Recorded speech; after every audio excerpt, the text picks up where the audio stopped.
રાજ્યસભામાં કેન્દ્રીય સશસ્ત્ર પોલીસ બળ સામાન્ય પ્રશાસન વિધેયક 2026 પર ચાલી રહેલી ચર્ચા દરમિયાન કોંગ્રેસના વરિષ્ઠ નેતા શક્તિસિંહ ગોહિલે કેન્દ્ર સરકારની નીતિઓ પર આકરા પ્રહારો કર્યા હતા. તેમણે ગૃહને સંબોધતા જણાવ્યું હતું કે દેશના નાગરિકો આજે ચેનથી ઊંઘી શકે છે તેનું એકમાત્ર કારણ સરહદો પર રાત દિવસ સજાગ રહીને ફરજ બજાવતા આપણા જવાનો છે. પરંતુ વર્તમાન સરકાર જે નવું બિલ લાવી રહી છે તે સીધી રીતે આ બહાદુર જવાનોના મનોબળને તોડી પાડનારું સાબિત થશે. ગોહિલે અત્યંત ગંભીરતાપૂર્વક પક્ષ રાખતા કહ્યું હતું કે સંસદની સુરક્ષા હોય, ચૂંટણી પ્રક્રિયા પૂર્ણ કરાવવાની જવાબદારી હોય કે એરપોર્ટ જેવા સંવેદનશીલ સ્થળોની રક્ષા કરવાની હોય, આપણા કેન્દ્રીય સશસ્ત્ર પોલીસ દળના જવાનો ક્યારેય પોતાના પ્રાણોનું બલિદાન આપતા ખચકાતા નથી. જો કે પ્રસ્તાવિત બિલ તેમની કાર્યક્ષમતા અને અધિકારો પર કાપ મૂકવાનું કામ કરી રહ્યું છે. ડેપ્યુટેશન એટલે કે પ્રતિનિયુક્તિના મુદ્દે સરકારને ઘેરતા તેમણે એક માર્મિક ઉદાહરણ પૂરું પાડ્યું હતું. જો આપણા ઘરના મહત્વના નિર્ણયો બહારથી આવેલી કોઈ વ્યક્તિ લેવા લાગે તો શું આપણે ક્યારે સુખ કે સંતોષ અનુભવી શકીએ? તેવી જ રીતે આ દળોમાં બહારથી અધિકારીઓને લાવીને વહીવટ સોંપવાથી જવાનોમાં અસંતોષ વ્યાપશે. તેમણે ચેતવણી આપી હતી કે આ વિધેયકને કારણે જવાનોના મનમાં ભારે નિરાશા અને માયુસી જન્મી શકે છે, જે આખરે દેશની આંતરિક અને બાહ્ય સુરક્ષા માટે હિતાવહ નથી. જવાનોના હિતોનું રક્ષણ કરવાને બદલે સરકાર તેમના પર અંકુશ લાદી રહી હોવાનો આક્ષેપ કરીને તેમણે આ વિધેયકનો સખત વિરોધ નોંધાવ્યો હતો. बड़े दुख के साथ कहना चाहता हूं, ये जो बिल आ रहा है वो केंद्रीय सशस्त्र पुलिस बलों के मनोबल को तोड़ने वाला है. आप कहोगे कैसे? मैं एक सीधा एग्जाम्पल देता हूं. अगर हमारे घर में, हमारे परिवार में डिसीजन लेने वाला हमारे परिवार का मुखिया रहता है, हम खुश रहते हैं. पर अगर डेप्यूटेशन पे बाहर से आके घर का मुखिया कोई बनाएगा, क्या हम खुश रह पाएंगे? ये बिल क्या कह रहा है सर? मैं आपको क्लॉज 3 पे ले जाता हूं. ये central armed police forces general administration bill 2026 clause 3 पे सर क्या कहते हैं? Clause 3 sub clause A 50% of the post to be filled by deputation in the rank of inspector general. IG पे 50% बाहर से लाए हुए लोग डेप्यूटेशन में लगेंगे. Sir minimum 67% of the post to be filled by the deputation in the rank of additional director general. ADGP की post 67% minimum बाहर से लाके भरने की कोशिश है. Sir special director general and director general shall be filled by deputation only. इतनी जगहों पे आप बाहर से लाके डेप्यूटेशन पे लोग लगाओगे तो इस फौज में जो दिन रात अपनी जान हथेली पे लेके काम करते हैं, जिनको प्रमोशन चाहिए, जो डिजर्व करते हैं, वो प्रमोशन से डिनाई होगे तो उसमें एक फ्रस्ट्रेशन आएगा, उसके अंदर एक मायूसी आएगी. जो हमारी सुरक्षा के लिए कोई गुजरात का सीआईएसएफ का जवान या सीआरपीएफ का जवान नॉर्थ ईस्ट में अपने परिवार को छोड़ के कहीं माओवादी, कहीं आतंकवादी उनके खिलाफ लड़ते लड़ते शहीद होने की तैयारी रखता है, क्या उनके प्रमोशन की या उनके वहां बाहर से लोग ना आए, चाहे कहीं चुनाव हो, चाहे एयरपोर्ट हो, चाहे हमारी पार्लियामेंट हो, इस सुरक्षा में लगे हुए केंद्रीय सशस्त्र पुलिस बलों की वजह से हम सुरक्षित हैं. आज हम इस बिल के जरिए उनके पर काटने में लगे हैं और इससे जो नुकसान होगा उस नुकसान को हम सबको समझना होगा. ભુજ સ્થિત પીજીવીસીએલ વિભાગીય કચેરી ખાતે પીએમ સૂર્યઘર યોજનાના અસરકારક અમલીકરણ માટે વેન્ડર ડેવલપમેન્ટ કેમ્પનું વિશેષ આયોજન કરવામાં આવ્યું હતું. હાલમાં કચ્છ જિલ્લામાં સોલાર રૂફટોપની કામગીરી માટે કાર્યરત વેન્ડર્સની સંખ્યા મર્યાદિત હોવાથી આ સંખ્યામાં વધારો કરી કામગીરીને વેગ આપવાના ઉદ્દેશ્ય સાથે આ કાર્યક્રમ યોજાયો હતો. ભુજ પીજીવીસીએલના અધિકારી શ્રી કાપડિયાએ આ અંગે માહિતી આપતા જણાવ્યું હતું કે હાલ સમગ્ર જિલ્લામાં અંદાજે 30 થી 32 જેટલા વેન્ડર્સ નોંધાયેલા છે, જેની સામે કામગીરીનું ભારણ ઘણું વધારે છે. આ કેમ્પનો મુખ્ય હેતુ graduate engineers, diploma engineers, ITI pass ઉમેદવારો તેમજ સોલાર વ્યવસાય સાથે જોડાયેલા અન્ય લોકોને આ ક્ષેત્રમાં પ્રોત્સાહિત કરવાનો છે. આ કાર્યક્રમ દરમિયાન ઉપસ્થિત ઉમેદવારોને પીજીવીસીએલના સત્તાવાર વેન્ડર બનવા માટેના નીતિ નિયમો અને રજીસ્ટ્રેશનની પ્રક્રિયા અંગે સવિસ્તાર માર્ગદર્શન પૂરું પાડવામાં આવ્યું હતું. અધિકારીએ વધુમાં સ્પષ્ટતા કરી હતી કે આ કોઈ સીધી ભરતી પ્રક્રિયા નથી, પરંતુ લાયકાત ધરાવતી વ્યક્તિઓ કે સંસ્થાઓ પીજીવીસીએલ સાથે વેન્ડર તરીકે નોંધણી કરાવીને ખાનગી ધોરણે સોલાર રૂફટોપની કામગીરી કરી શકે છે.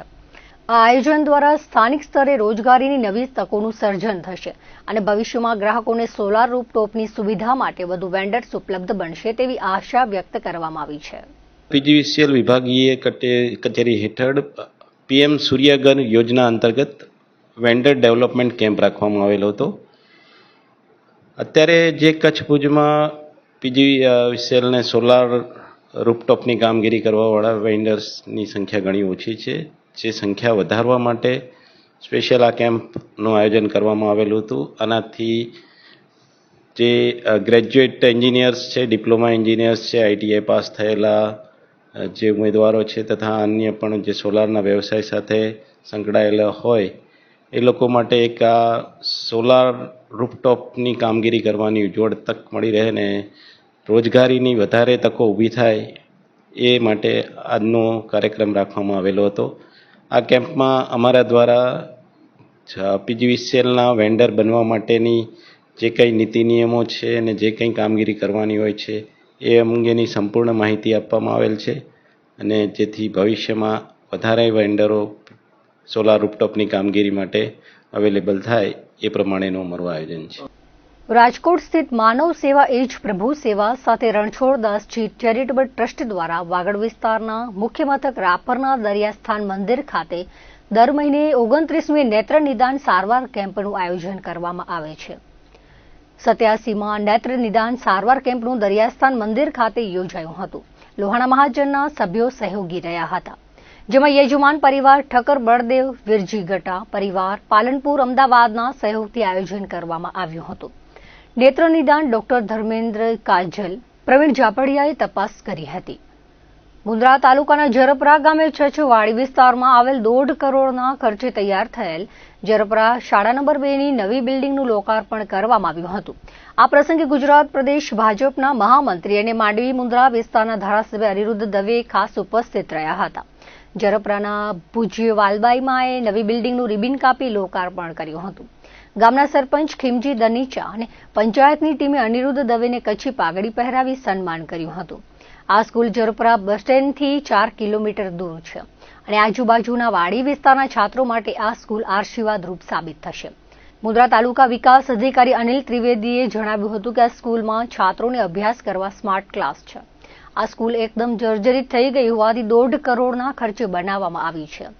આ પ્રસંગે મુન્દ્રા તાલુકા ભાજપના શક્તિસિંહ જાડેજા, શિક્ષણ સમિતિના ચેરમેન વિરમ ગઢવી, મહિપતસિંહ જાડેજા, વાલજી ટાપરિયા, વાલજી લાખાણી, ડોસાભાઈ બાતિયા, માણસી ગઢવી તેમજ ભાજપના હોદ્દેદારો અને આગેવાનો અને ગ્રામજનો ઉપસ્થિત રહ્યા હતા. શાળાના આચાર્ય રીટાબેન ઉપાધ્યાયે ધારાસભ્ય અનિરુદ્ધ દવેનું સ્વાગત કર્યું હતું. આ પ્રસંગે ધારાસભ્ય અનિરુદ્ધ દવે બાળકોને શિક્ષણ ક્ષેત્રે આગળ વધવા શીખ આપી હતી. જરપરાના વાડી વિસ્તારમાં દક્ષિણ તરફના વાડી વિસ્તારની અંદર આજે શાળાના નવા ભવનનું ઉદ્ઘાટન છે.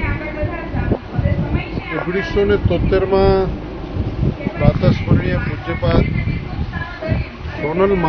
સોનબાઈ માએ અહીંયા આ જગ્યાએ શાળાના 2 ઓરડાનું ભવનનું શાળાના 2 ઓરડાના તે વખતના સમયની બહુ જૂની એટલે લગભગ 56 વર્ષ જેવો સમય થાય છે. એ સમયની પહેલાંની વાત છે અને અહીંયા સોનબાઈ માની પ્રસાદીની શાળા એ શાળાના ઓરડા જર્જરિત થયા હતા.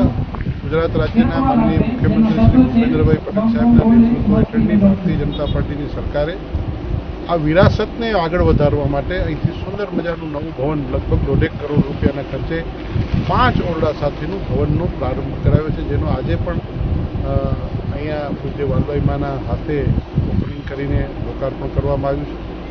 આ શાળા દ્વારા આસપાસના રહેતા વાડી વિસ્તારના સૌ દીકરા દીકરીઓ ભણે, આગળ વધે, સમાજને, ગામને, તાલુકાને અને રાષ્ટ્રને ઉપયોગી થાય એ દ્રષ્ટિથી શુભકામના પણ પાઠવી છે. આવનારા દિવસોની અંદર શિક્ષણ કક્ષાએ જે પણ જરૂરિયાતો છે એ પૂર્ણ થઈ રહી છે અને હજી પણ આવનારા દિવસોમાં પૂર્ણ થશે. ગૃહ વિભાગ દ્વારા રાજ્યભરના ઇન્સ્પેક્ટરની બદલીઓ કરવામાં આવી છે. આડેસર પીઆઈ વી.એ. સેગલની સુરત ગ્રામ્યમાં બદલી થતાં આડેસર પોલીસ સ્ટેશન ખાતે કર્મચારીઓ દ્વારા વિદાયમાન આપવામાં આવ્યું હતું. વી.એ. સેગલે ગાગોદર તથા આડેસર પોલીસ સ્ટેશનમાં 1.5 વર્ષ સુધી ફરજ બજાવી કાયદો અને વ્યવસ્થા જાળવવા માટે સતત પ્રયત્નશીલ રહ્યા હતા. અનેક વણ ઉકેલાયેલા ભેદ ઉકેલવામાં સફળતા મેળવી હતી. આડેસરના રણમાં ભૂલા પડેલા શ્રમજીવીઓને બચાવવા માટે સતત પ્રયત્નશીલ રહ્યા હતા. જે અંગે પૂર્વ કચ્છ જિલ્લા પોલીસ વડા સાગર બાગમાર દ્વારા પ્રશંસાપત્ર એનાયત કરવામાં આવ્યું હતું. પીઆઈ વી.એ. સેગલને મોમેન્ટો અર્પણ કરી સન્માન કરવામાં આવ્યું હતું. આ પ્રસંગે ભરતજી ઠાકોર, ચંદ્રકાંત ભાટિયા, શિરીષભાઈ, જયદીપસિંહ જાડેજા, બાબુભાઈ ચૌધરી, સંજયભાઈ રાઠોડ, રાજાભાઈ, મહેન્દ્રસિંહ, છગનભાઈ, જયંતિભાઈ, મીનાબેન, વિમળાબેન, સંગીતાબેન, ચેતનાબેન, ઉષાબેન સહિતના ઉપસ્થિત રહ્યા હતા. ભૂષણના ટાઉન હોલ મધ્યે મહેશ્વરી સમાજ દ્વારા છેલ્લા 40 વર્ષોની અતૂટ પરંપરાને જાળવી રાખીને ગોળથર મત્યાદેવ પદયાત્રી સેવા કેમ્પનું સુંદર આયોજન કરવામાં આવ્યું છે.